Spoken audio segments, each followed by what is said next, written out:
네, 안녕하십니까. 전자심 지식방송 UTV 제목은 GPD 고승입니다. 자, 오늘은 디지타이즈 펀더멘털스, 디지타이즈에 대한 여러 가지 것들을 오늘 전문가를 모시고 지금부터 50분간 진행하도록 하겠습니다. 자, 먼저 오늘 게스트님은요, 에즈런트 코리아의 김정찬 과장입니다. 안녕하세요. 안녕하세요. 한국 네. 에즈런트 기술지원팀에 근무하고 있는 김정찬이라고 합니다. 네. 자, 오늘 이제 디지타이즈 펀더멘털스라고 제목이 그랬는데, 네.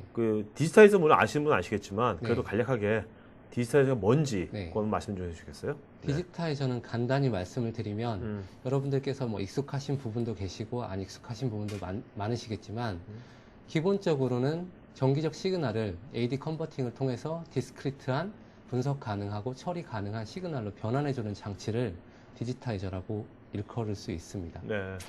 오늘 뭔가 이 디지타이저가 뭔가 오늘 또 발전된 모습의 디지타이저가 나왔나 보죠? 사실 디지타이저의 특징적인 기능은 음. 이전부터 크게 변화된 바가 없고요. 네. 사실 디지타이저의 기본적인 내용들을 알고 있느냐, 알고 아. 사용하느냐, 못하느냐는 정말 큰 차이를 나타낼 수가 맞아요. 있겠죠. 사실 우리가 어떤 정의라든지 네. 개념 같은 거 알고 있다 생각하지만, 그죠? 네. 공식만 알고 있는 거지. 예를 들면 그렇죠. 실제로 그 어떤 개념을 헷갈릴 때가 많거든요, 사실은. 네. 네. 그걸 제대로 짚어주면 되게 좋은 시간이 되겠네요. 네. 네. 자, 오늘 그러면 전체 오늘 한 강의 위주로 네. 한 40분 정도 하실 텐데 네. 어떤 구성이 되어 있는지 그거 좀 말씀해 주시겠어요? 네, 기본적으로 여러분께서 자료에 음. 그 아젠다를 보시면 아시겠지만, 기본적인 디지타이저가 활용되는 분야 및 오버뷰를 간단히 다룰 거고요. 그리고 나서 원 채널짜리 간략화된 디지타이저의 구조를 들여다봄으로써 이 내부의 블락들이 어떤 동작을 하게 되고 이런 것들을 어떻게 여러분들께서 활용하시는 어플리케이션의 요구사항에 맞는 디지타이저에 적용을 할 것인지에 대해서 여러분들에게 말씀을 드리도록 하겠습니다. 네. 자, 그럼 지금부터 오늘 게스트님께서 한 40여 분 정도 오늘 발표하신 자료를 갖고서 발표를 하실 거고요. 그 다음에 여러분들 아까 말씀드린 것처럼 온라인으로 질문하신 분들에서 온라인 Q&A 시간을 갖도록 하겠습니다. 좀 진행하도록 하시죠. 네. 네. 자, 그러면 본격적으로 세미나를 시작을 해 보겠습니다. 자, 우선 목차는 앞서 말씀드린 대로 진행을 할 것이고요. 자, 간략히 오버뷰에 앞서서 에즐런트에 대한 소개를 간단히 드리겠습니다. 에즐런트는 1930년대 후반부터 전자 계측기 시장에서 선도 업체로서의 위상을 굳혀가고 있고요. 지금까지 여러분들이 원하시는 전자 계측기 시장에서의 토탈 솔루션을 온전하게 제공하고 있습니다. 또한 1960년대, 70년대에 화학 분석 분야와 생명공학 분야의 사업에 진입함으로써 전반적인 토탈 솔루션을 제공하는 업체로서 여러분들이 에즐런트를 접하실 수 있을 것입니다. 자, 그렇다면 오늘 말씀드릴 디지타이저에 대해서 간단히 말씀드리면 오른쪽 하단에 보시면 PXI 모듈러 타입의 디지타이저를 보실 수가 있고요. 그 둘레 주변을 보시면 그 블락 형태로 각각 내부에 동작을 하는 블락 다이어그램을 확인을 하실 수가 있겠습니다. 좌측에 보시면 현재 제네바에서 개발 중인 디지타이저 개발팀에서 어떤 부분들의 주안점을 두고 디지타이저를 개발을 하고 있는지를 보실 수가 있는데요. 간략히 언급을 드리면 고성능의 ADC, 그리고 저전력 소비, 그 다음에 하이 스루풋을 지원을 하는 디지타이저 등에 대해서 또한 커스터마이즈 에이직도 그에 포함이 되겠죠. 이러한 부분들을 여러분들께 제공하기 위해서 노력하고 있습니다. 자, 다음은 그 디지타이저의 수상 내역을 소개를 해드리고 있는데요. 가운데 부분을 보시면 PXI, AXI 타입의 디지타이저를 보실 수가 있고요.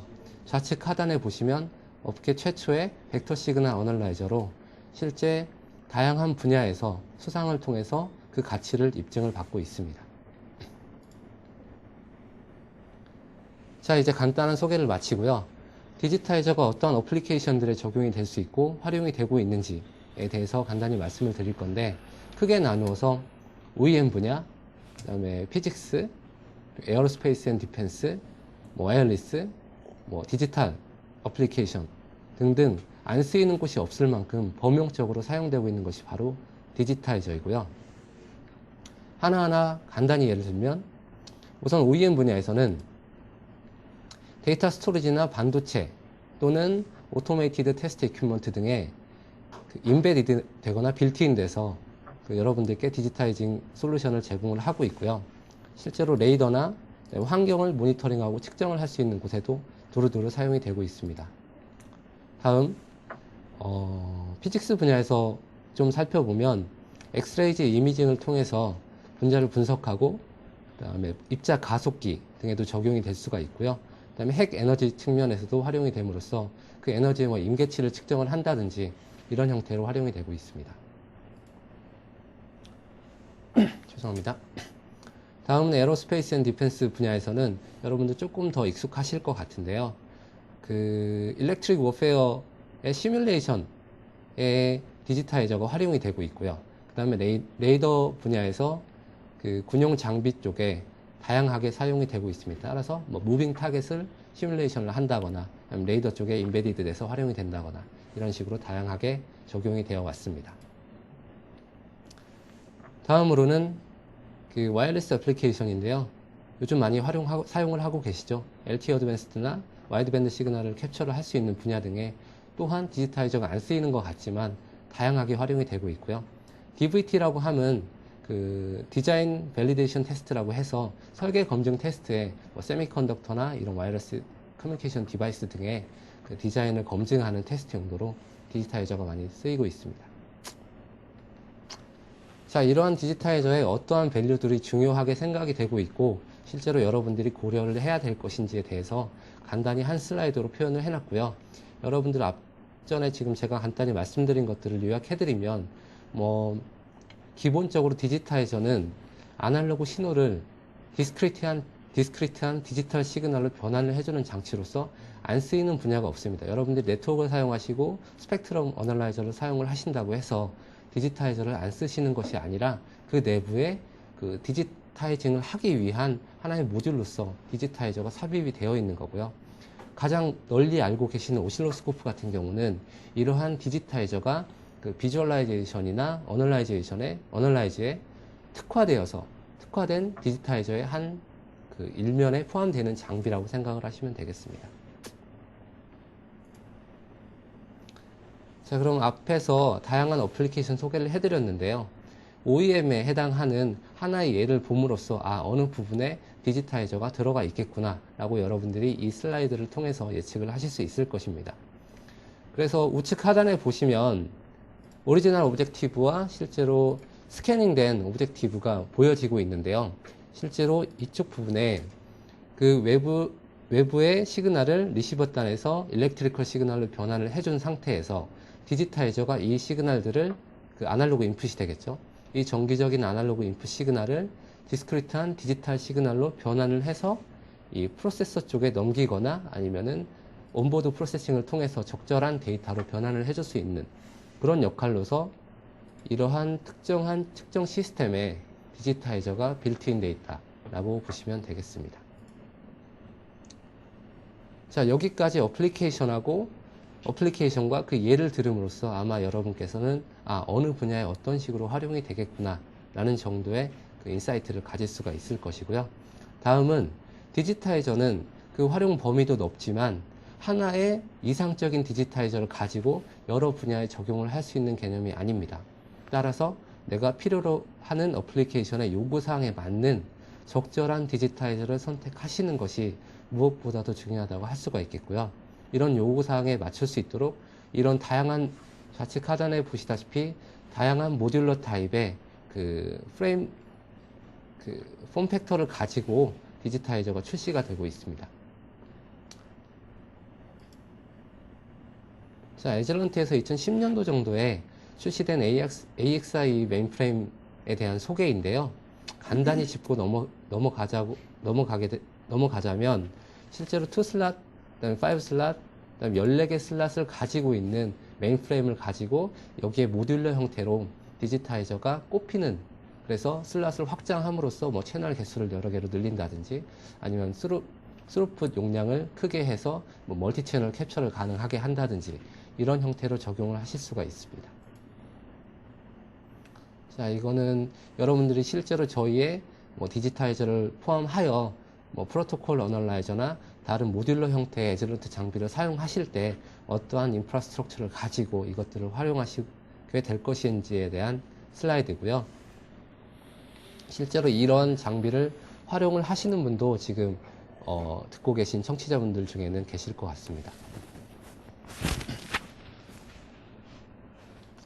자, 그렇다면 디지타이저는 여러분들이 사용하고 있는 오실로스코프와 어떤 차이가 있느냐, 그냥 스코프가 디지타이저가 아니냐 라고 대부분 생각을 하고 계실 거고요. 뭐 RF 엔지니어나 아날로그 엔지니어 분들 같은 경우는 난 디지털 관련이 없다 라고 생각을 하실 수도 있습니다. 하지만 디지타이저와 스코프는 그 넓은 범위에서는 스코프는 디지타이저에 포함이 되는 것이고요. 그 중에 분석과 비주얼라이제이션 능력을 특화시켜 놓은 그런 범용적인 장비가 되겠고, 오히려 그 4채널짜리 일반적인 아날로그 스코프에서 그 멀티 채널이나 또는 뭐 스루풋을 늘린다거나 아니면 ADC 성능을 개선해서 레졸루션을 높인다거나 해서 좀 더 많은 범위의 디지타이저가 필드에 존재를 하고 널리 사용이 되고 있습니다.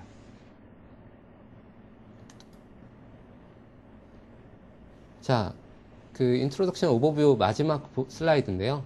여기 보시면 확실히 AP 레졸루션을 가지고 있는 스코프와 제너럴하게 사용되고 있는 디지타이저에 그 쓰이고 있는 영역들에 대해서 구분이 가능하실 것 같은데요. 실제로 에즐런트 제품군은 그 AP부터 14비까지의 그 레졸루션을 지원을 하고 있고요. 뭐 세로 쪽을 보시면 샘플링 레이트를 표현을 하고 있는데, 실제 뭐 100메가 샘플 퍼 세컨드에서 약 한 80기가 정도의 샘플 레이트를 지원하는 디지타이저 제품군이 현재 출시가 되어 있고요. 그 다음에 그 영역은 하이 레졸루션, 하이 샘플 레이트 분야로 좀 더 확대되고 있는 추세입니다. 자, 이제 그 기본적인 오버뷰는 여기까지 마치는 걸로 하겠고요. 여러분들께서 오늘 듣고자 하시는 디지타이저의 그 각각 어떤 프로세스를 통해서 디지타이징이 이루어지게 되고, 실제로 각 그 내부에 있는 블락들이 어떤 기능을 하고 여러분들이 선택을 하시거나 아니면 활용을 하실 때 어떠한 부분들을 고려하게 되시는지에 대한 설명을 본격적으로 말씀을 드리겠습니다. 자, 이 슬라이드를 보시면 우측에 있는 어떤 특정한 이벤트가 있을 것이고요. 그 변환기를 통해서 정기적인 시그널로 변환이 되게 됩니다. 일종의 센서 개념이죠. 뭐 빛이나 레이저 이런 것들 또는 온도 같은 것을 정기적 시그널로 변환을 해주는 그 트랜스듀서가 앞에 붙고요. 그리고 이 뒷단에 바로 오늘 말씀드리고자 하는 디지타이저가 연결이 됨으로써 정기적인 시그널, 아날로그 시그널을 그 디스크리트한 디지털 시그널로 변환을 해줌으로써 이것을 메모리에 저장을 하거나 프로세싱을 통해서 그 분석이 가능하게끔 해주는 것입니다. 자, 그래서 이쪽을 보시면 아날로그 시그널이 디지타이저를 거쳐감에 따라서 1010 디지털 시그널로 변환이 되고요. 실제로 이것들이 프로세서에 들어가서 어떠한 뭐 후처리, 소프트웨어에 적용이 되어서 여러분들이 원하시는 형태의 포맷의 그 분석 데이터로 보실 수가 있는 것이죠.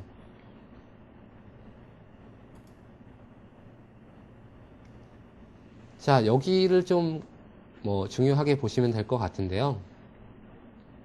자, 그렇다면 디지타이저가 어떠한 절차를 거쳐서 아날로그 시그널을 디지털로 컨버팅을 하느냐, 한 슬라이드를 여러분들이 이해를 하신다면 오늘 웹세미나가 아주 성공적으로 잘 전달이 됐다고 제가 판단이 될 것 같은데요. 우선 좌측부터 우측으로 시그널 패스가 형성이 되고 있고요.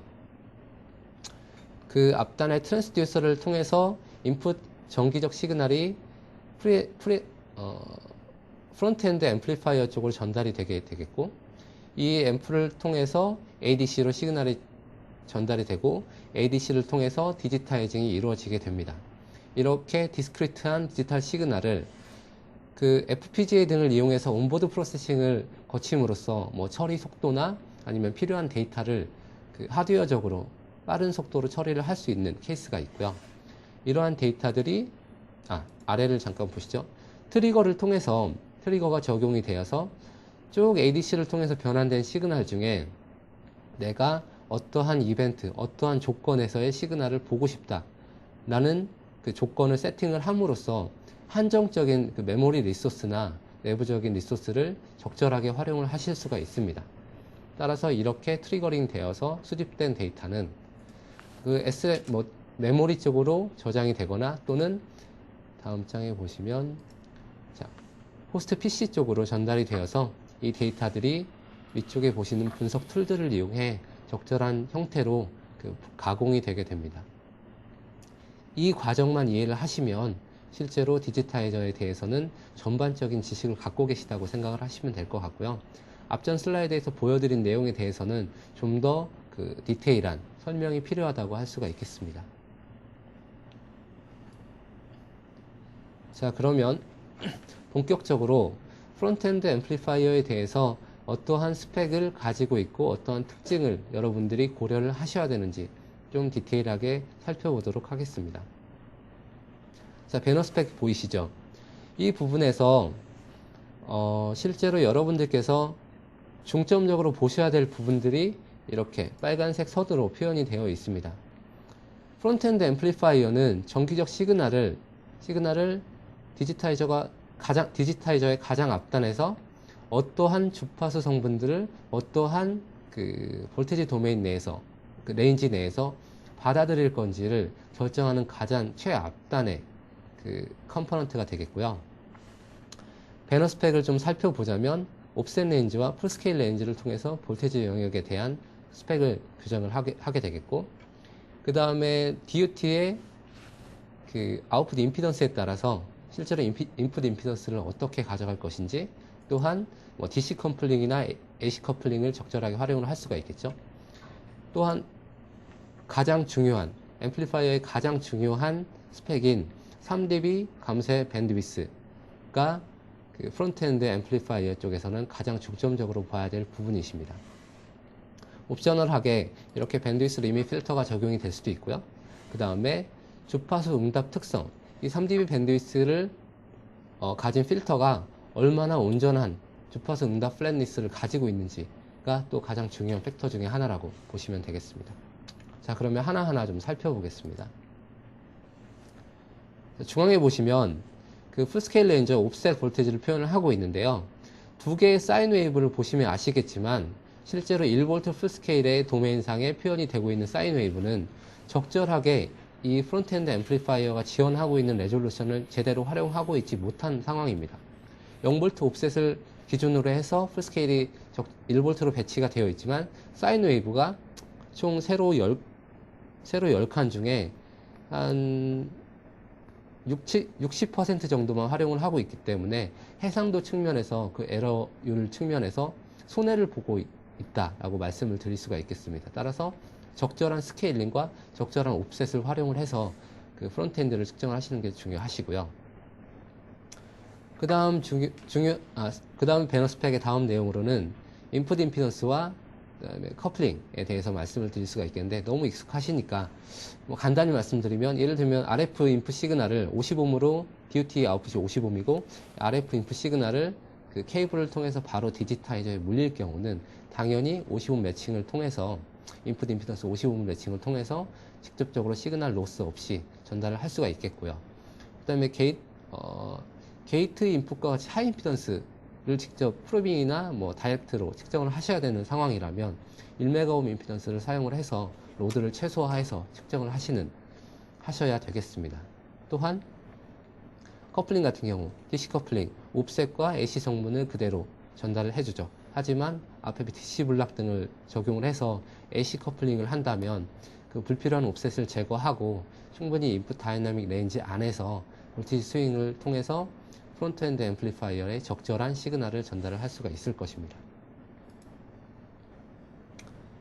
자, 제가 가장 중요하다고 말씀드렸던 3dB 밴드위스인데요. 그 로우 패스 필터 형태의 주파수 특성을, 응답 특성을 보여주고 있는 슬라이드고요. 실제로 이 부분이 3dB가 떨어지고 있는 그 프론트엔드 필터의 3dB 밴드위스 프리퀀시가 되겠습니다. 앞서서 옵셔널하게 밴드위스 리밋 필터를 적용할 수 있다고 하셨는데, 이러한 밴드위스 프리퀀시를 지원하는 프론트엔드 앰플리파이어의 경우에도 옵셔널하게 내가 뭐 불필요하게 너무 많은 밴드위스 때문에 그 노이즈를 반영해서 시그널의 인티그리티를 저하할 수 있기 때문에 적절하게 밴드위스 리밋을 걸음으로써 내가 필요한 구간에서의 그 프리퀀시 성분만을 패스를 시킬 수가 있겠고요. 그 다음에 이쪽 보시면 인풋 시그널 밴드위스라고 표현이 되어 있는데 내가 그 프론트엔드 앰플리파이어 앞단에서 받아들이는 시그널의 가장 높은 주파수 성분이 얼마만큼인지, 주파수의 밴드위스가 얼마만큼 있는지는 그 시도의 라이즈 타임을 기준으로 아래와 같은 공식을 통해서 얻어지게 되고요. 이걸 충분히 커버할 수 있을 만큼의 그 프론트엔드 앰플리파이어의 밴드위스 프리퀀시를 또는 스펙을 선택을 하시는 게 1차적으로 가장 중요합니다. 그 다음에 왼쪽을 잠깐 보실까요? 만약에 이 주파수의 플랫니스가 굉장히 특성이 안 좋아서 출렁출렁 거린다면 실제로 신호에 노이즈나 왜곡을 일으킬 수 있는 아주 직접적인 요소가 되겠죠. 따라서 그 응답 특성의 그 플랫니스도 굉장히 중요하게 보셔야 될 부분입니다. 자, 이거는 조금 이해하기 힘드실 수도 있는데요. 샘플링은 이제 ADC 쪽에서 굉장히 중요한 스펙이 되겠고요. 그렇다면 이 제목을 한번 보십시오. 프론트엔드 앰프와 앰프 밴드위스와 샘플링 간의 관계입니다. 그럼 샘플링은 ADC의 스펙이기 때문에 프론트엔드 앰프에서는 고려할 필요가 없다? 당연히 정답은 NO. 왜냐하면 안티알리아스 필터를 적용을 안 했을 경우에 보시면 실제로 우측 먼저 보실까요? 우측에 빨간색은 인풋 시그널이고요. 파란색은 그 얻어진 아웃풋 시그널이 되겠는데 이 잘못된 샘플링 때문에 프론트엔드 앰프에서는 적절한 밴드위스를 패스를 해주었음에도 불구하고 잘못된 샘플링 때문에 이러한 알리아싱을 통해서 잘못된 아웃풋을 얻어낸 결과입니다. 보시면 나이키스트 이론에 의해서 신호가 갖고 있는 맥시멈 프리퀀시는 샘플링 주파수의 절반을 넘어서면 안 됩니다. 그런데 여기를 보시면 샘플링 주파수가 여기고 나이키스트 프리퀀시가 이 부분인데 그 알리아싱을 일으키는 이러한 부분들의 요소 때문에 실제로 잘못된 결과를 얻어낼 수 있다는 것이죠. 따라서 샘플링 프리퀀시는 그 밴드위스 이쪽을 보실까요? 그 3dB 밴드위스의 4배 정도로 가져가시는 것이 그 안티알리아싱 측면에서 우수한 결과를 얻을 수 있다. 따라서 프론트엔드 앰프와 ADC는 서로 연관되어 있다. 같이 고려를 하셔야 된다라고 말씀을 드릴 수가 있겠습니다. 다음은 뭐 실제 제품에 적용되고 있는 그 데이터 시트의 예이고요. 스킵을 하도록 하겠습니다. 자, 다음 첫 번째 프론트엔드 앰프에서 고려해야 될 부분들을 말씀을 드렸고요. 실제로 ADC로 넘어가도록 해볼게요. ADC라고 하면 아날로그 투 디지털 컨버터인데요. 디지타이저의 기본적인 기능을 담당하고 있는 코어 블락이라고 할 수가 있겠습니다. ADC를 빼고는 디지타이저는 있을 수가 없겠죠. 그래서 ADC는 적절하게 선택을 하시는 것은 가장 중요한 핵심 요소가 될 수가 있겠고요. 자, 한번 배너 스펙을 살펴보죠. 샘플레이트와 그 버티컬 세로축의 볼티지 레졸루션이 나와 있습니다. 뭐 두말 할 나위가 없겠지만 샘플레이트는 시간축상에서 얼마나 촘촘하게 샘플링을 할 건지, 또한 알리아싱을 없이 그 프론트엔드 앰플리파이어의 그 3D 밴드위스와 연관해서 얼마만큼 충분한 샘플레이트를 갖고 있는지를 고려해야 되는 중요한 팩터고요. 그 다음에 버티컬 레졸루션은 뭐 8빗 레졸루션 또는 뭐 12빗, 12빗 레졸루션 이런 형태로 몇 비트의 레졸루션으로 볼테지를 표현을 할 건지에 대한 아주 중요한 요소입니다. 그렇다면 1볼트를 뭐 8빗 레졸루션을 표현을 할 때랑 1볼트를 5빗 그 5빗 레졸루션으로 표현을 하는 경우를 예를 들면 이거를 뭐 수십 미리볼트의 그 해상도로 인풋 데이터를 디지타이징을 할 건지 아니면 수십 미리볼트의 해상도로 디지타이징을 할 건지에 대해서 아주 직접적인 영향을 미치는 게 바로 이 레졸루션, 해상도가 되겠고요. 여기서 반드시 고려해야 되는 팩터는 ENOB라고 해서 그 유효 비트 수입니다. 실제로 어느 스펙에서도 어느 스펙이든 뭐 예를 들면 8빗 또는 뭐 12빗짜리의 레졸루션을 지원을 한다고 하고 있지만 실제 ENOB를 따져봤을 때 정말 ADC가 어떤 성능을 갖고 있는지 정확하게 판단을 할 수가 있습니다. 간단히 ENOB를 설명을 드리면 어떠한 장비든지 간에 뭐 인트린직 노이즈를 갖고 있을 거고요. 그 다음에 그 ADC 같은 경우는 해상도, 지원하는 해상도에 따라서 몇 미리 볼트까지 검출을 할 수 있을 것인지를 그 판단을 할 수가 있고, 그러한 그 성능, 퍼포먼스를 결정을 하게 되는데, 그 실제로 동일하게 8빛을 지원하는 ADC라고 1번과 2번의 ADC를 지원하는 디지타이저가 있다고 했을 때, 둘 중에 ENOB가 좀 더 큰 것을 가지고 있는 게 좀 더 좋은 성능을 갖고 있다고 보시면 됩니다. 또한 ENOB 특성은 그 프리퀀시가 증가할수록, 주파수가 증가할수록 그 감쇄대에서 그 노이즈의 시그널, 그러니까 좀 더 레졸루션 측면에서 손해를 보기 때문에 이런 측면에서 스펙을 들여다볼 때 ENOB 특성을 유심히 살펴보셔야 될 것입니다. 자, 좀 지나가면서 조금 더 설명을 드릴게요. 자, 아이디어란 ADC 예시인데요. 여기 가운데 실선으로 나와 있는 부분이 인풋 시그널이고요. 이 계단 형태의 스텝 파형이 바로 그 ADC를 거쳐 나온 아웃풋 파형인데, 정확히 등간격으로 그 ADC의 아이디어란 ADC 아웃풋을 확인을 하실 수가 있습니다. 자, 그렇다면 실제도 이럴까요? 그렇지 않겠죠. 그 ADC의 에러를 유발하는 세 개의 카테고리가 있습니다. 하나는 옵셋 에러, 하나는 게인 에러, 하나는 그 비선형 특성, 넌 리니어리티 특성인데요. 실제로 이것들이 앞전 슬라이드에서 보신 ADC의 성능을 저해하고 그 다음에 에러를 유발하는 세 개의 큰 카테고리, DC 카테고리가 되겠고요. 간단히 말씀드리면 동일하게 옵셋이 존재하는 옵셋 에러가 있겠고요. 그 다음에 기울기 측면에서 영향을 미치는 게인 에러가 있겠죠. 이 두 가지는 캘리브레이션을 통해서 그 컴펜세이션 가능하십니다. 하지만 그 논리니어리티 특성을 나타내는 DNL, 뭐 INL 같은 경우는 그 굉장히 성능이 떨어지는 샘플러를 사용함으로써 등간격으로 샘플링을 하지 못함으로써 발생하는 근본적인 문제이기 때문에 그 장비가 갖고 있는 고유의 퍼포먼스고요. 캐리나 다른 뭐 어떠한 여러분들의 노력으로 고쳐질 수 없는 부분입니다. 따라서 그 장비를 선택하실 때 분명히 보셔야 될 부분들은 이러한 부분들이 되겠습니다. 자, 그럼 인터리빙을 말씀을 드릴게요. 인터리빙이라 하면 실제로 샘플러가 두 개가 존재한다고 우선 가정을 하시죠. 그러면 1번 샘플러와 2번 샘플러가 있을 텐데 각각의 샘플링 클락에 따라서 샘플링을 하게 됩니다. 이때 2번 ADC의 샘플링 클락을 정확히 반주기 페이지 시프트를 함으로써 그 샘플링 레이트를 2배로 늘릴 수 있는 그러한 그 일반적인 테크닉이라고 말씀을 드릴 수가 있겠고요. 이러한 ADC와 그 인터리빙을 통해서 자, 뭐 샘플링의 배수는 뭐 크게 증가했다고는 하지만 실제 싱글톤 사인 웨이브를 측정을 한 이 스펙트럼 주파수 성분을 보시면 여기 내가 인풋으로 넣은 시그널에 대한 성분이 나와 있는 반면 주변에 이것저것 스퍼가 떠 있는 것을 보실 수가 있겠습니다. 이것들이 바로 ADC를 거쳐서 생성이 되는 그러한 노이즈이고요. 얼마나 낮은 스퍼와 얼마나 낮은 이런 노이즈를 갖고 있는 ADC를 갖고 있는 디지타이저냐에 따라서 여러분들이 시그널의 ENOB 또는 SFDR 그 값에 영향을 미치기 때문에 좀 더 낮은 노이즈를 갖고 있는 그런 ADC를 선택을 하셔야 될 것입니다. 자, 여기는 퍼포먼스를 이밸루에이팅 할 수 있는 그런 팩터들이고요. 자, 여기서 질문 하나 드릴게요.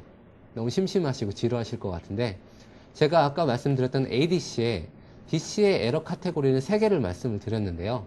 각각이 무엇인지 그 여기 옆에 창에다가 빠르게 가장 빨리 그 답변을 올려주시는 분께 나중에 확인을 해서 뭐 스타벅스 상품권 2장 이상을 전달해 드리도록 하겠습니다. 자, 이 부분은 앞서 살펴봤기 때문에 건너뛸게요. 답변은 지금 달아주시면 되겠고요. 자, 그러면 ENOB라고 아까 굉장히 중요한 특성이다. 얼마만큼의 스펙상의 레졸루션을 나타내고 있는지 보다도 ADC를 판단하기 위해서 ENOB를 확인하는 게 더 중요하다고 말씀을 드렸습니다. 그럼 ENOB는 디지타이저의 퍼포먼스를 측정하기 위한 ENOB만 확인을 하면 되냐? 여기 또 정답은 NO, 아닙니다. 왜냐하면 자, 여기 두 개의 디지타이저, 그러니까 녹색은 인풋 시그널이고요. 이거를 측정한 두 개의 디지타이저의 아웃풋 결과를 보여주고 있는데 둘은 동일한 ENOB 특성을 가지고 있습니다. 자, 유효 비트수가 동일한데 왜 이렇게 에러가 그 결과 파형의 차이가 나느냐? 프론트엔드 밑에 빨간색 파형을 보시면 실제로 페이지 딜레이도 발생을 했고요. 그다음에 옵셋도 다르게 적용이 되어 있죠. 이런 것들은 또 다시 보시면 라이징 타임의 슬롭 자체도 굉장히 많이 누워 있어서 스큐가 많이 발생한 걸 보실 수가 있습니다.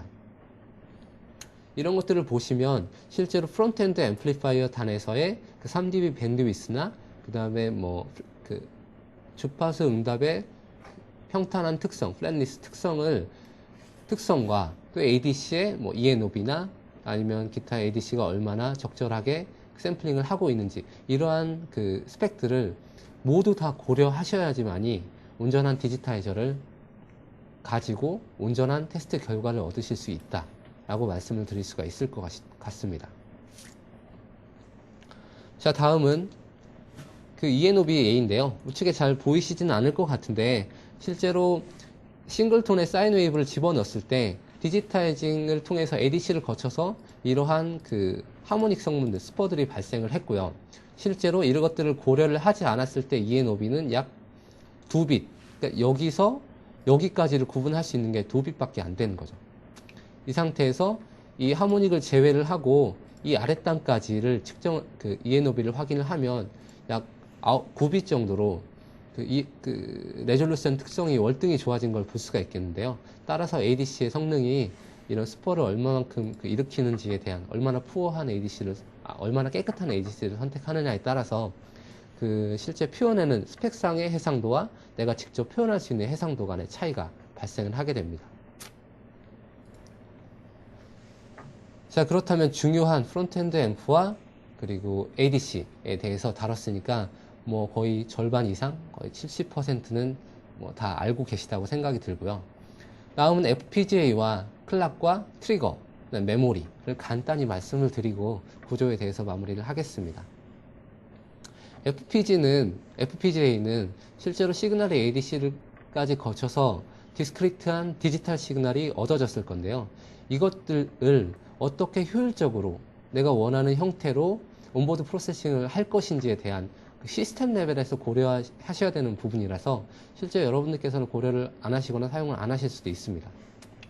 자, 스펙을 간단히 보시면 세그멘티드 메모리를 이용한다거나 아니면 DDC를 통해서 필터링을 한다거나 또는 샘플레이트를 통해서 다양한 리드아웃 모드를 적용을 할 수 있다거나 이런 형태로 FPGA에 여러 가지 필요한 동작들을 신세시스 해놔서 구성을 해놔서 여러분들이 활용하실 수가 있고요.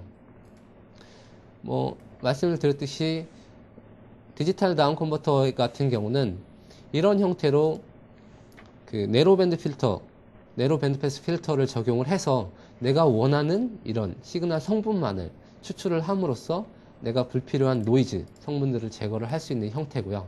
이러한 DDC를 적용을 한 상태에서 세그멘티드 메모리를 사용을 한다면 불필요하게 많은 노이즈들을 포함하지 않고 내가 측정하고자 하는 시그널에 대해서만 메모리 효율을 최대화하면서 측정을 할 수가 있겠죠. 이런 것들을 바로 FPGA에 이러한 이러한 기능들을 구현을 해 놓으신다면, 필요하실 경우에 시스템 레벨에서 구현을 해 놓으신다면 리소스를 최대한 활용하시고 코스트를 최대한 줄일 수 있는 그런 효과를 얻으실 수가 있겠습니다. 따라서 고려를 하시는 것이 좋을 것 같고요. 자, 다음은 트리거. 앞전에 트리거가 FPGA에 연관되어 있는 걸 블락 다이어그램을 한번 생각해 보실 수가 있을 겁니다. 트리거 같은 경우는 여러분들 너무 익숙하게 사용을 하시고 계시지만 엣지 트리거, 레벨 트리거, 비디오 트리거, 패턴 트리거나 펄스 위스 트리거 등등 굉장히 많은 트리거 조건들이 있고요. 시간적으로 연속된 무수한 시그널 중에 내가 어느 부분, 어느 이벤트에 대해서 관심이 있고 이 부분에 대해서 캡처를 할 것이다 라는 설정을 하는 게 바로 트리거입니다. 메모리가 무제한적으로 주어진다면 트리거는 필요가 없겠죠. 하지만 유한한 메모리에서 보고자 하는 시그널을 최대한 많이 보기 위해서는 적절한 트리거 세팅을 통한 적절한 필터링이 필요하게 되겠죠. 그래서 실제로 트리거가 어떠한 프리퀀시 레인지를 커버를 하고 있는지도 충분히 파악을 하고 계셔야 되고요. 그 다음에 익스터널 트리거 등을 이용해서 다른 장비와 그 시스템적으로 구성을 해서 다른 장비의 트리거 시그널을 받아서 내가 지금 얻어진 캡처된 시그널을 확인을 할 수 있는 경우도 있을 수 있겠습니다. 자, 여기는 마찬가지로 뭐 트리거 관련된 제품의 스펙을 보여드리고 있고요. 자, 클락과 이제 메모리만 남았네요. 클락 같은 경우는 그 블락 다이어그램에 어디에 연결이 되어 있었죠? 너무 쉽지만 퀴즈. 이것도 올려주세요. 가장 먼저 올려주신 분께 마찬가지로 스타벅스 상품권 2장 드리도록 하겠습니다. 자, 모두 알고 계시겠지만, 클락 같은 경우는 ADC에 적용이 됨으로써 샘플링을 위한 샘플링 클락을 제공을 하게 됩니다. 아까 전에 말씀드린 대로 샘플링 클락 같은 경우는 샘플링 클락이 고르지 못할 경우에 논리니어리티 에러를 발생을 하게 되죠. 등간격 샘플링이 되지 않으면 얻어진 시그널은 인풋에 왜곡이 더해지게 됩니다. 따라서 클락이 얼마나 정확한 샘플링 클락을 갖고 있는지, 이러한 특성들이 ADC의 유효비트수 특성이나 SNR 특성, 노이즈 특성, 지터 특성 굉장히 중요하죠. 그다음에 DC 게인 특성, DC 에러나 옵셋 에러, 그다음에 게인 에러, 이런 특성들 굉장히 중요하죠. 하지만 샘플링 클락이 온전하지 못해서 등간격 샘플링을 하지 못한다면 그 ADC 성능은 보나마나 뻔하겠죠. 따라서 오실로스코프나 PLL을 내장을 하고 있을 텐데요. 얼마나 온전한 샘플링 클락을 제공을 하는지가 이 클락 부분에서는 고려하셔야 되는 부분입니다. 자, 이것도 마찬가지로 실제 제품에 활용되고 있는 데이터 시트고요. 애퀴지션 메모리는 크면 클수록 좋겠죠. 왜? 내가 측정하고자 하는 구간을 확실하게 캡처를 할 수가 있으니까. 메모리가 작으면 내가 이만큼의 1기가의 메모리 용량만큼을 측정을 해야 되는데 내가 갖고 있는 장비가 500메가 밖에 되지 않는다 라고 하면 이 장비는 제가 측정하고자 하는 어플리케이션에 활용을 할 수가 없습니다. 따라서 적절한 메모리 뎁스를 갖고 있는 장비를 선택하시는 것도 굉장히 중요합니다. 자, 이제 거의 발표가 막바지에 이르렀는데요. 그 원채널 디지타이저를 예를 들어서 설명을 해드린 부분에 대해서 간략히 요약을 해드리자면, 프론트엔드 앰플리파이어에서 3dB 밴드위스와 실제로 그 주파수 응답 특성이 얼만큼 좋은지 판단을 하셔야 되고요. 그 다음에 ADC 쪽에서 그 적절한 정확한 샘플링 클락을 통해서 ENOB 특성이 우수한 ADC를 선택을 함으로써 그 불필요한 스퍼나 그 하모닉 성분들을 제거를 할 수가 있겠고요. 그리고 이렇게 그 애퀴지션된 데이터들은 트리거와 연동된 FPGA에서 온보드 프로세싱을 통해서 호스트 PC나 또는 그 메모리 쪽에 데이터가 전달이 됨으로써 여러분들이 직접적으로 필요로 하시는 프리퀀시 도메인이나 그다음에 타임 도메인 측면에서의 어널리시스 데이터를 얻으실 수가 있고요. 맨랩을 통해서 수학적인 분석 툴을 활용을 해서 실제로 다양하게 활용이 될 수가 있습니다. 자, 그렇다면 이런 모듈러 타입이 어떤 식으로 모듈러 타입의 디지타이저에 대해서 한두 슬라이드 정도로 간단히 보여드리고요. 그 다음에 PC 호스트라고 표현되어 있는데 실제로 어퀴지션된 데이터가 그 PC 쪽에서 어떤 식으로 활용이 될 수 있는지 설명을 드리고 웹세미나를 마무리하도록 하겠습니다. 자, 메커니컬 아키텍처를 보여주고 있는데 좌측에 있는 게 PXI의 모듈러 디지타이저고요.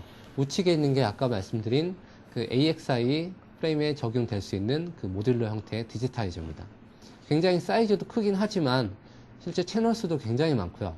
그 다음에 EMI 특성 등 하이스피드 쪽에 좀 더 적합한 특성을 갖고 있는 게 바로 AXI 그 인터페이스를 갖고 있는 프레임과 그 모듈이 되겠고요.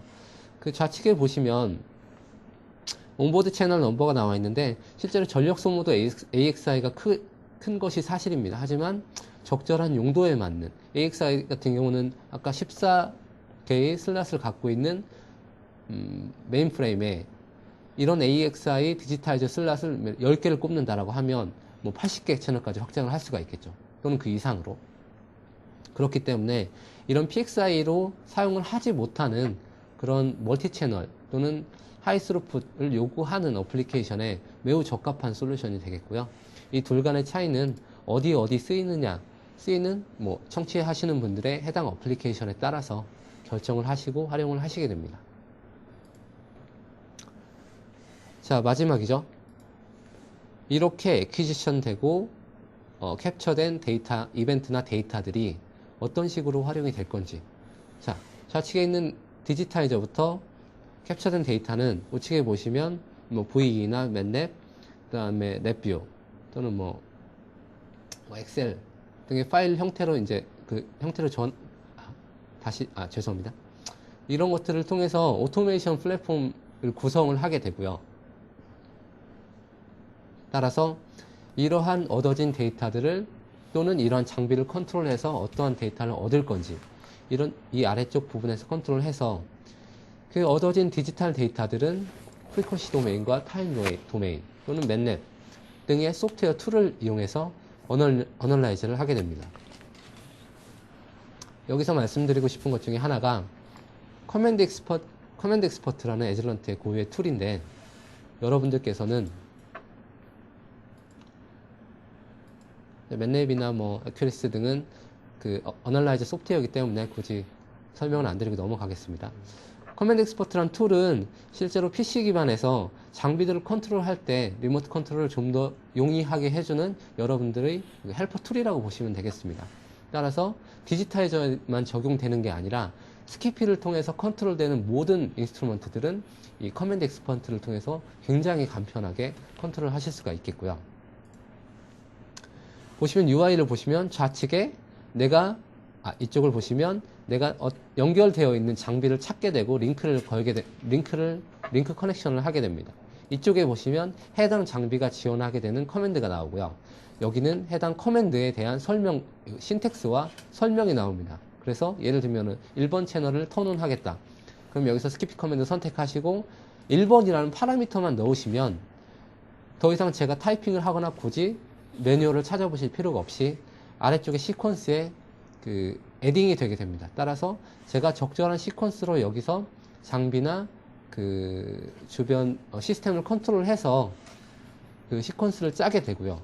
이러한 시퀀스는 바로 익스포트해서 랩뷰나 이 비주얼 스튜디오 또는 VE 이러한 소프트웨어 툴에 바로 드래그 앤 드랍 또는 뭐 카피 앤 페이스트를 통해서 바로 활용하실 수가 있기 때문에 별도로 여기에 뭐 비주얼 스튜디오나 랩뷰를 이용한 그 프로그래밍 그 스킬을 갖고 있지 않으시더라도 저희 장비를 컨트롤하는 툴 커맨드 엑스퍼트 하나만으로도 이러한 기능들을 할 수가 있는 장점이 있습니다.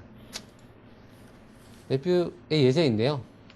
실제로 아까 그 시퀀스, 작성된 시퀀스들을 갖다 이렇게 붙이기만 함으로써 그 장비를 컨트롤하고 디지타이징을 통해서 얻어진 데이터를 그 어널리시스 툴을 이용해서 분석을 할 수 있는 그런 자동화 솔루션을 제공을 하고 있다라고 생각을 하시면 되겠습니다.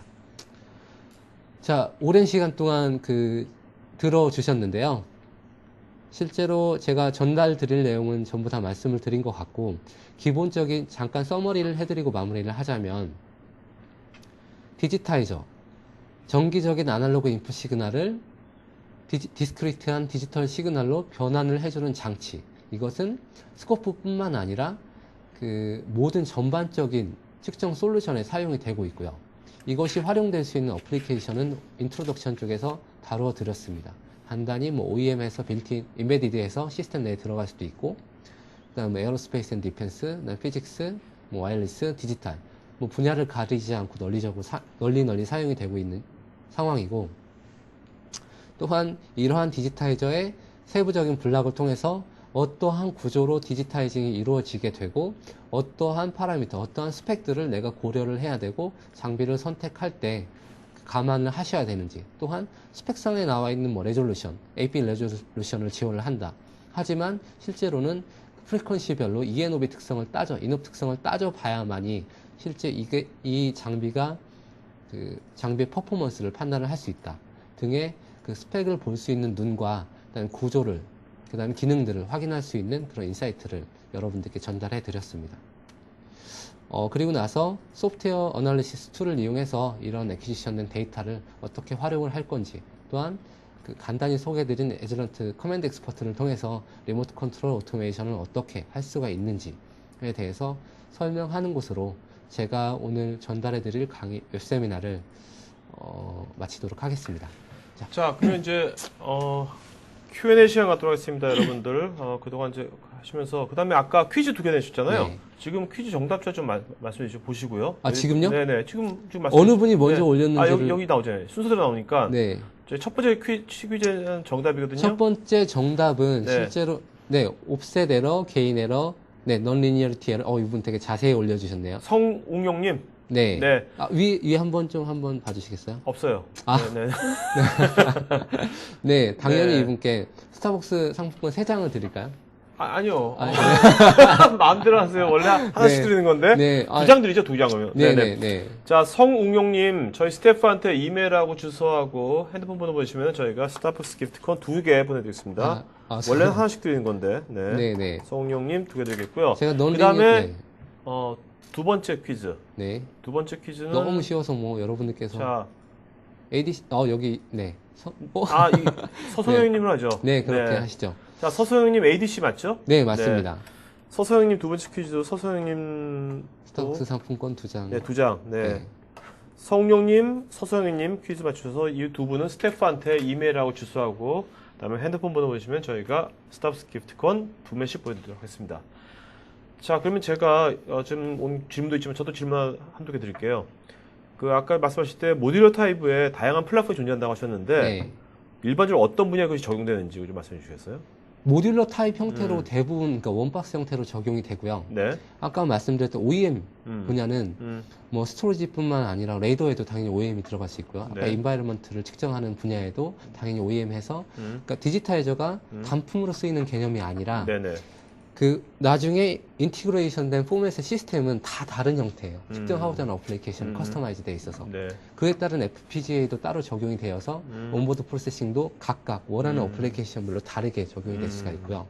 이런 형태의 포맷이 너무도 다양하기 때문에 네. 그런 언급을 드린 거고요. 네. 일반적으로 단품으로 구매를 하실 경우는 아까 AXI 그 플랫폼의 그 프레임을 보여드렸듯이 네. 그 안에 모듈을 꼽아서 내가 원하는 채널만큼 확장을 할 수 있는 그런 형태로 네, 알겠습니다. 사용을 하십니다. 자, 그리고 여러분 지금 제가 설문조사 지금 하고 있으니까요. 여러분 지금 설문에 응해주시면 저희가 설문에 응해주신 분들한테 추첨해가지고 제나우서 헤드폰도 보내드리고 또 저희가 경품도 보내드리도록 하겠습니다. 그러니까 설문에 응해주시면 저희가 앞으로 더 좋은 방송 만드는데 참고하도록 하겠습니다. 자, 그 다음에 제가 좀 또 하나가 질문이 뭐냐면요. 아까 이에노비에 대해서 얘기하셨는데 네. 그거 좀 추가적으로 좀 자세히 좀 설명해 주셨어요. 네. 이에노비에 대해서. 시간상 제가 자세하게 언급해드리진 못했는데요.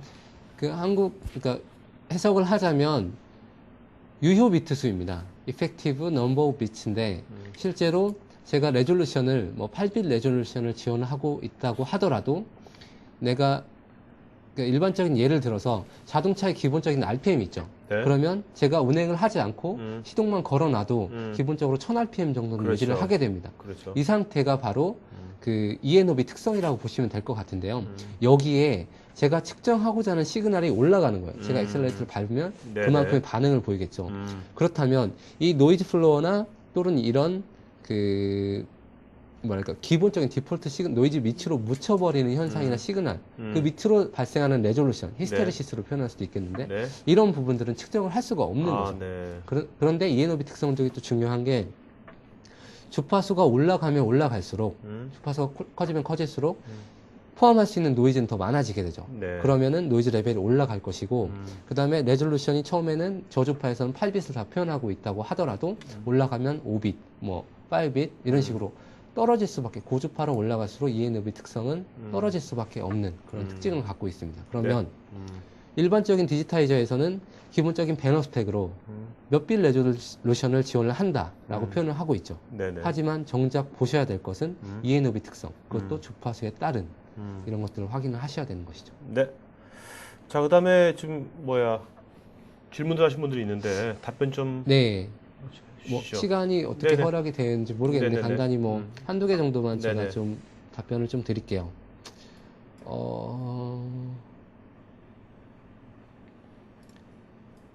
자, 뭐 이분은 처음에 그 저희가 에즐런트가 보유한 우수한 기술 중에 뭐 독자적 에이직 기술력 및 뭐 노하우를 바탕으로 한 프론트엔드 기술이나 ADC 기술이 어떤 게 있는지에 대한 질문을 하셨는데요. 네.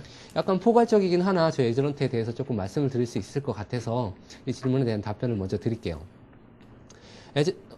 기본적으로 업계 전반적으로는 에이직 설계 기술력을 가지고 있지 않은 업계 같은 그런 그런 계측기 업체 같은 경우는 특성이 좋은 ADC를 사오고 특성이 좋은 프론트엔드 앰프를 사오고 해서 이걸 인티그레이션 해서 그 시스템을 구성을 하고 있습니다. 디지타이저에. 그렇다면 저희 에즐런트 이런 것과 독자적으로 그 커스터마이즈와 옵티마이즈 된 에이직을 가지고 이러한 ADC와 그 프론트엔드 앰프를 하나의 칩으로 네. 구성을 하는 그것과의 차이는 굉장히 크다고 할 수가 있죠. 뭐 서머 노이즈 특성이나 파워 노이즈 특성들, 그 다음에 뭐 미스매치 등 네. 굉장히 다양한 그 퍼포먼스 측면에 영향을 미칠 수 있는 부분이고요. 에즐런트는 그 전통적으로 HP 시절부터 전통적으로 계측기 시장에서 특히 RF 시장에서 그 기술력을 갖고 있기 때문에 하이엔드 스코프나 디지타이저 시장으로 전환을 함에 있어서 이러한 독자적인 에즐런트 기술력들이 그대로 그 전이가 되고 있어서 굉장히 우수한 노이즈 특성을 그것도 하이엔드로 올라갈수록 나타내고 있는 게 사실이고요. 그리고 특허 같은 경우도 예를 들면 뭐 핑퐁 메모리를 통해서 실제로 애퀴지션을 다이나믹하게 해서 뭐 메모리 활용을 극대화한다든지 이런 기술력들은 에즐런트 갖고 있는 특허 기술이거든요. 네네. 이런 것들이 적용된 디지타이저나 그 장비 에즐런트가 제공하는 솔루션들은 당연히 아까 말씀드렸던 그런 부분에 비해서 장점을 가질 수밖에 없습니다. 네. 그래서 이런 부분들에 대해서 언급을 해드린 거고요. 알겠습니다. 자, 김태식 님도 저희 스태프한테 이메일을 주소 핸드폰 보내주시면 저희가 스타벅스 기프트콘 보내드리도록 하겠습니다. 뭐 또 질문 네, 뭐 한두 개만 더. 네, 하셔도 괜찮. 그러시겠어요? 네. 너무 오래 들으시면 또 피곤하실 수도 있으니까. 네. 자, 그다음에 박윤구님, 저희가 퀴즈는 정답 맞추는데 정답 맨 처음 맞춘 분한테 드리기 때문에. 아, 네, 그렇습니다. 죄송합니다. 네네네. 자, 그러면 지금이 2시 54분인데요. 지금 설문 마저 해주시고요. 저희가 설문해주신 분들한테 저희가 또 추첨해서 경품을 드려가지고 오늘 네, 질문 한두 개만 더 받아주시는 거죠. 송민수님께서 질문하신 내용이 있는데 네. 실제로 네, 디지타이저 모델 중에 지원 가능한 최대 채널 수가 얼마나 되고 네. 실제로 뭐 동기화 정확도 측면에서 뭐 상세전 스펙도 질문을 하셨고요. 50옴 이외에 뭐 100옴, 200옴 등 사용자가 별도로 인풋 임피던스를 변경을 할 수 있느냐. 네. 장비가 지원을 하는 임피던스, 인풋 임피던스에 따라서 선택적으로 활용을 하실 수가 있는 것이고요. 네. 그리고 채널 수 관련해서는 아까도 말씀드렸듯이 모듈러 타입의 장점이 그러니까 PXI나 뭐 PCI 같은 경우는 뭐 2채널 또는 4채널 굉장히 적은 수의 채널을 지원을 하고 있는데 네. AXI 프레임 같은 경우는 뭐 8채널 하나의 모듈이 지원을 하고 있고 뭐 14개의 모듈의 메인 프레임에 이 샤시 프레임을 꼽아서 사용을 한다면 뭐 100개 또는 그 이상의 채널까지도 한 번에 애퀴지션을 할 수 있다. 단 뭐 스루프 특성이나 내가 이 처리하는 그 온보딩 프로세싱 처리 속도 등이 이제 그 기술력이 가지고 있어야 되겠지만 저희 회사 같은 경우는 뭐 AXI 모듈러 타입의 제품들을 통해서 이런 멀티 채널을 여러분 뭐 아마도 제가 볼 때 송민수님께서 쓰고자 하는 커버리지는 충분히 커버할 만큼의 채널 수를 확인을 하실 수가 있을 것입니다. 네. 네. 자, 그러면 송민수님도 저희 스태프한테 이메일하고 주소, 핸드폰 번호 보내주시면 드리지 저희가 않았었나 싶다. 스타벅스 기프트콘 보내드리도록 하겠습니다. 네. 자, 그러면 이걸로 네. 마치는 걸로 하겠습니다. 자, 오늘 여러분 들어주신 분 고맙고요. 여러분 오늘 수고해주신 에즐런트 코리아의 그 게스트님께 여러분들 박수 좀 부탁드리겠습니다. 고맙습니다. 네, 감사합니다. 네.